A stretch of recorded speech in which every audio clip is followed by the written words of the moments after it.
Satu hari ketika kelas 7 SMP menjelang sholat duhur, jam pelajaran kosong, maka saya dan teman-teman saya memilih untuk membaca Al-Quran. Kemudian azan duhur berkumandang. Saya pun menaruh mushaf saya di kursi.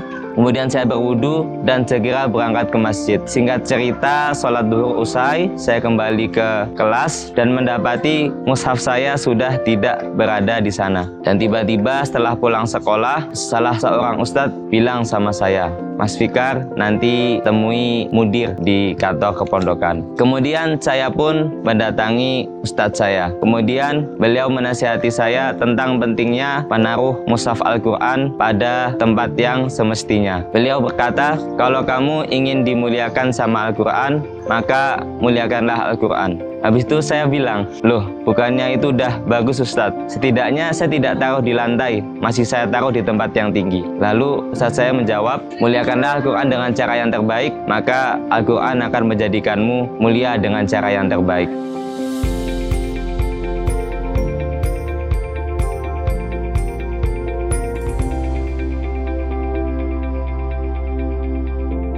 Assalamualaikum warahmatullahi wabarakatuh. Nama saya Zulfikar Fatin Ataki, biasa dipanggil Fikar. Saya adalah santri Marhalah 1 PPTQ Abi Umi yang sekarang sedang berada pada jenjang kelas 12 SMA TQ Abi Umi. Saya berasal dari kota Surakarta dan alhamdulillah pada tahun 2018 saya telah selesai hafalan Al-Quran 30 juz di usia 14 tahun. Saya mulai menghafal sejak tahun 2016 atau tepatnya ketika saya masuk ke Pondok Pesantren Tahfidzul Quran Abi Umi. Saya memiliki modal awal hafalan 1 juz, yaitu juz 30 yang telah saya hafalkan di jenjang sebelumnya, yaitu di jenjang sekolah dasar.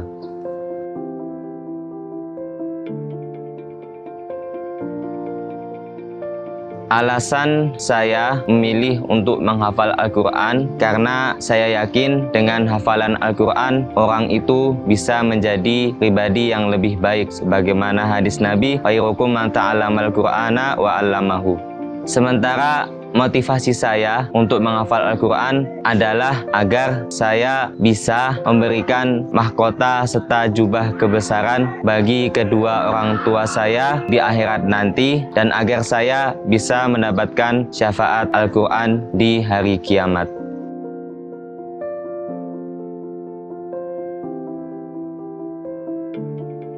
Metode menghafal Al-Quran yang saya gunakan sama bagaimana para santri di PPTQ Abi Umi, dimulai dengan proses tilawah, tahsin, atau membaca Al-Quran hingga bacaan Al-Quran menjadi sesuai standar yang diterapkan di PPTQ Abi Umi. Kemudian saya memasuki proses menghafal sekaligus menjaga hafalan tersebut agar tidak hilang. Di proses menghafal, saya membiasakan diri saya untuk menerapkan target harian. Dan dulu targetan saya memang untuk selesai dalam waktu 2,5 tahun. Maka saya menetapkan target harian secara bertahap. Di tahun pertama, saya menghafalkan Al-Quran setengah halaman per harinya. Atau sama saja, saya menghafalkan Al-Quran 6 juz dalam 1 tahunnya. Dan alhamdulillah itu bisa saya lewati. Kemudian memasuki tahun kedua, saya menambah targetan harian saya yang sebelumnya setengah halaman menjadi 1 halaman.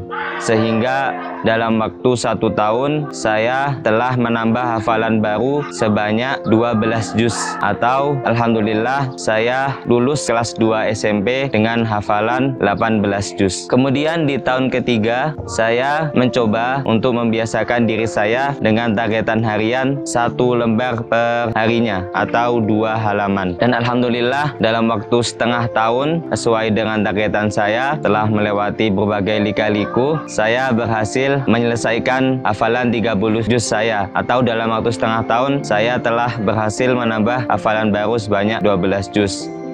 Dan di dalam proses menghafal Al-Quran pasti kadang terasa bosan maupun jenuh, sehingga harus ada amalan khusus yang membantu kita agar mudah dalam proses menghafal Al-Quran. Amalan khusus yang saya gunakan dalam proses menghafal Al-Quran, yang pertama puasa. Saya melazimkan diri saya untuk berpuasa sunnah, dan alhamdulillah sejak awal kelas 8 saya mulai terbiasa untuk berpuasa Daud atau sehari puasa dan sehari berbuka, dan alhamdulillah itu saya lazimkan sampai saya berhasil menyelesaikan hafalan saya. Kemudian amalan yang kedua yaitu sholat witir 3 rakaat menjelang tidur, karena kalau pas bangun tidur saya takut tidak bangun. Kemudian amalan yang ketiga yaitu one day 1,000, satu hari 1.000 rupiah. Jadi saya membiasakan diri saya untuk berinfak sehari 1.000 rupiah. Kemudian yang tentu sangat membantu saya adalah dukungan dari orang tua saya, teman-teman saya, keluarga, maupun segenap warga PPTQ Abi Umi. Namun yang paling saya rasa berpengaruh pada diri saya adalah doa-doa dari orang tua saya serta nasihat yang beliau berikan kepada diri saya pada saat saya sedang dalam proses menghafal Al-Quran.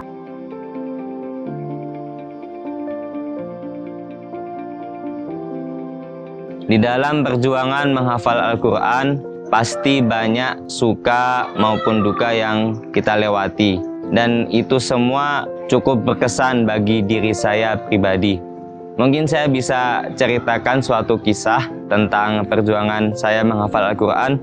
Satu hari ketika kelas 7 SMP, menjelang sholat duhur, jam pelajaran kosong. Maka saya dan teman-teman saya memilih untuk membaca Al-Quran. Kemudian azan duhur berkumandang. Saya pun menaruh mushaf saya di kursi. Kemudian saya berwudu dan segera berangkat ke masjid. Singkat cerita, sholat duhur usai, saya kembali ke kelas dan mendapati mushaf saya sudah tidak berada di sana. Dan tiba-tiba setelah pulang sekolah, salah seorang ustadz bilang sama saya, "Mas Fikar, nanti temui mudir di kantor kepondokan." Kemudian saya pun mendatangi ustadz saya. Kemudian beliau menasihati saya tentang pentingnya menaruh mushaf Al-Quran pada tempat yang semestinya. Beliau berkata, kalau kamu ingin dimuliakan sama Al-Quran, maka muliakanlah Al-Quran. Habis itu saya bilang, loh bukannya itu udah bagus Ustadz, setidaknya saya tidak taruh di lantai, masih saya taruh di tempat yang tinggi. Lalu Ustadz saya menjawab, muliakanlah Al-Quran dengan cara yang terbaik, maka Al-Quran akan menjadikanmu mulia dengan cara yang terbaik. Kemudian setelah hari itu saya mulai berusaha untuk tetap memuliakan mushaf Al-Quran. Saya berusaha untuk tidak menaruhnya di tempat yang biasa dibuat duduk, atau tempat yang biasa dilewati kaki, ataupun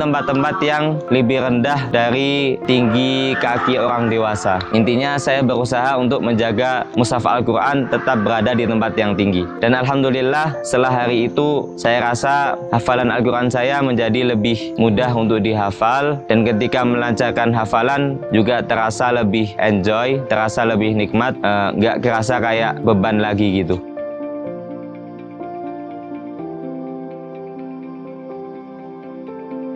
Harapan saya ke depannya, dengan selesainya hafalan Al-Quran saya bisa lebih mendalami ilmu-ilmu yang berkaitan dengan Al-Quran. Tapi apabila ditanya mengenai cita-citanya, yang terkhusus saya ingin mendalami ilmu tafsir Al-Quran, dan semoga saya bisa mendapatkan hal itu. Dan kesan saya untuk PPTQ Abi Umi, terima kasih telah membimbing saya dalam proses menghafal Al-Quran sehingga saya bisa sampai pada titik ini. Dan juga tak lupa terima kasih kepada segenap keluarga saya, orang tua saya, teman-teman yang telah membangun suasana hafalan Al-Quran saya menjadi suasana yang lebih enjoy, lebih nikmat, dan tidak terasa sebagai beban bagi diri saya. Dan pesan saya untuk yang sedang berjuang menghafal, jangan putus asa, jangan menyerah. Insya Allah apabila kita bersungguh-sungguh sungguh-sungguh dan benar-benar jujur ingin selesai hafalan Al-Quran, pasti kita akan dapat menyelesaikan hafalan Al-Quran. Dan jangan lupa kalau semuanya itu semata-mata dari Allah Subhanahu wa Ta'ala. Dan untuk yang sudah selesai hafalan, mari bersama-sama kita menjaga hafalan kita, melancarkan hafalan Al-Quran kita, sehingga hafalan kita bisa lebih bermanfaat bagi masyarakat. Dan saya berdoa semoga